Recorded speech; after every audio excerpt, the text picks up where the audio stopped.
भेंडी रे तो बहुत प्रकार आइटम आपण माने आगुरु बनै खाइथिबे जेमती कुरकुरी भिंडी हो भेंडी चिप्स हो किंतु थरे एई आइटम टाकू ट्राई करके देखंतु गोटे नुआ स्वाद दबो आ सिंपल भात डाली हेची किंबा भात कांजी हेची साइड रे जदी एई आइटम टा थिबो ना आ किछि भी दरकार नै बहुत शांति लागिवो खाइबा पई आशा करिबे आपण मानको पसंद आसीबो ताहले निश्चिंत बनांतु केमिति लागिला मते कहिबे भल लगिले लाइक करदेबे फ्रेंड फैमिली मेंबर को सहित शेयर करदेबे नुआ आसले चैनल को सब्सक्राइब करदेबे तेबे चलंतु देखि नबा भेंडी रे रेसिपी पाए मु एठी नै जाईची आधा किलो भेंडी आ भेंडी को भल्लो भाबरे क्लीन करके धोई नैची एबे भेंडी को काटी नबा काटिबा पई देखंतु एई भली भाबरे आपण पतला पतला करके छोट छोट पीस करके ना काटिबे ए रेसिपी पाए कि ना एई भली ही काटिबे अलगा कोनोसी पीस करले ए रेसिपीटा एते भलो लागिबोनी तेणु करके एई भली आपण काटिबे एठी मु सबो भेंडी को काटिकी नै आसीची एबे इथिरे दे देबा बेसन बेसन एठी मु 4 चामच नेइची बा 1/3 कप एठी बेसन नेइची एबे गुट्टे बड़ चामच इथिरे चाउल गुंड दे देबा बहुत ही बढ़िया क्रिस्पी हबो स्वाद अनुसार एबे इथिरे लूण दे देबा ता संग को हळदी गुंड कलर पैंका दे देबा आपण चाहिले एठी कलर लंका गुंड मध्य कलर पैंका पके परिबे बट मु एठी पकेनी एबे एको एभली हाथ रे गोळी नबा सुखिला रे सब गोळी किना मिक्स कर नबा तापरे अल्प माने बुंदे दी बुंदा एभली हाथ रे टिके पानी नै जिबा एभली छिंची दबा तापरे ताको गोळी नबा बेसी पानी देबेनी नहले हाथ रे अठा अठा की भेंडी र लाळटा लागि जिवो एभली सुखिला गोळी नला परे एबे एपटरे गैस ऊपर तेल बसै नेथली तेल को भल्लो कि पूरा हाई फ्लेम रे गरम करिबा तापरे गैस फ्लेम को पूरा मीडियम कर दबा मीडियम माने फ्लेम रे एठी हमें पक्की गुटे देखिबा एभली हेउची एबे इथिरे पकेबा एभला चामच रे नै किना पकेबे एभली पकेई सारला परे ताको संगे संगे एभला टिके अलगा अलगा कर देबे जदी लाखी जाइथिबो आउ जेते आपण माने कम पानी जदी बाहरी थिबो ताहले पूरा मंचा मंचा हे जाइथिबो लाखी जाइथिबो एभली कर देबे जदी खुली जिवो आ जदी एभली सुखला सुखला थिबो ताले आराम रे छाणी हे जिवो एभली भाबरे हमें ताको मीडियम फ्लेम रे पूरा कलर आसे पर्यंत छाणीबा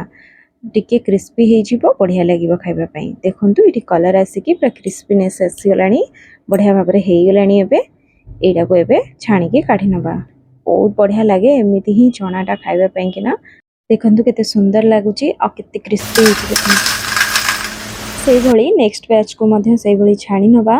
मीडियम टू हाई फ्लेम रे रखिकी छाणीबे पूरा धीरे धीरे क्रिस्पी होबा और कला हबनी बेसी कला करके छाणीबेनी ए भलिया कलर रहले भल लागे एबे टिके टेस्ट को बढ़िया पई कि ना एठी नि जाईची 1/3 कप चिन्ना बादाम बहुत ही बढ़िया टेस्ट लागि थाए निश्चिंत पकेबे किंतु हां परिमाण आपण अधिका कम करि परंती मु टिके अधिक देइची इथिरे बादामटा आपण कम मध्य पके परिबे देखंतु एठी हल्का छाणी नै की काढी नबा तापरे एठी नै जिबा काजू काजू एठी पूरा ऑप्शनल अछि आपण चाहिले पके परिबे न तो स्किप करि परिबे मो पखरे थिला तो मो एटा को मध्य टिके छाणी के काढी नउची भलो टेस्ट आसीबो एको भी पकेले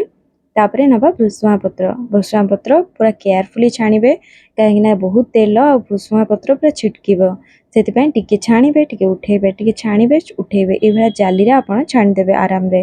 आ बेसी भी असुविधा हबनी एभले सब छाणी काढी नीची एबे आउ एक कढ़ई रे टिके रिफाइन तेल दबा तापरे इथिरे हाफ चामच सोरिष हाफ चामच जीरा गोटे सुखिला लंका को टिके फुटे नबा फुटी गला परे एठी दुईटी मीडियम साइज रो पियाज को स्लाइस करी काट नेची देई देबी तापरे गोटे कंचा लंका को मध्य इथिरे देई देबी बहुत ही बढ़िया टेस्ट आसी थाए राग केते खाइबे से हिसाब रे आपण लंकार परिमाण कम अधिक करि परिबे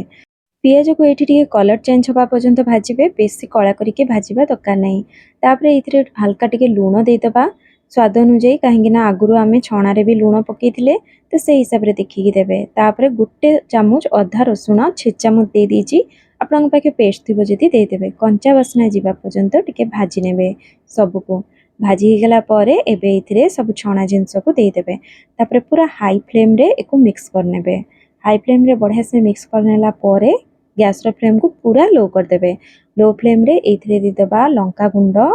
तापर हाफ चामच जीरा गुंड हाफ चामच धनिया गुंड आ ये सब को लो फ्लेम रे 2 मिनिट पर्यंत भाजी नबा भाजी नेले जो कंचा मसला सब पड़ला से मध्य भाजी हे जिवो और बहुत ही बढ़िया बास्ना आसीबो एथरु एभली भाजी नबा टिके देखंतु भाजी नेला परे एटा रेडी हे गलानी एबे